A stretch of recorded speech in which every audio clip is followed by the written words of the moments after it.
ओम नमः शिवाय मंडळी. आज पिठोरी अमावस्या आहे. तर अमावस्या दिवशी काय करायला पाहिजे?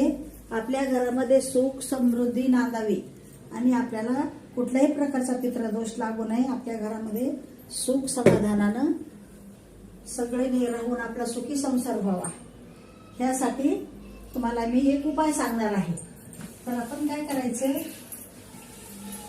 हे असं आता आपण काय करू, आपण डाळ पुसून घेतले कवाड. आता थोडीशी हळद टाकायची, त्याच्यामध्ये थोडंसं कुंकू टाकायचं आणि आपल्याला आता त्याच्यामध्ये पाणी टाकून याचं मिश्रण करायचं. आता हे मिश्रण हळदी कुंकाचं केलेलं आहे. आता ह्या हळदी कुंकाच्या मिश्रणाने आपण ओम नमः शिवाय, वाईट नजर पडणार नाही. आज अमावस्या आहे, काही भूतबाधा येणार नाही. हे बघा, आज पिठोरी अमावस्या आहे.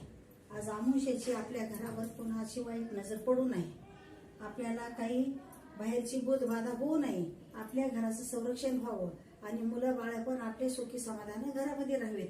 यासाठी तुम्ही आज ही दरवाजा साफसफाई करून जे ओम नमः शिवाय स्वास्तिक आणि श्री शिवाय नमस्तुभ्यम आणि हे सगळं असं दरवाज्यावर काढायचं.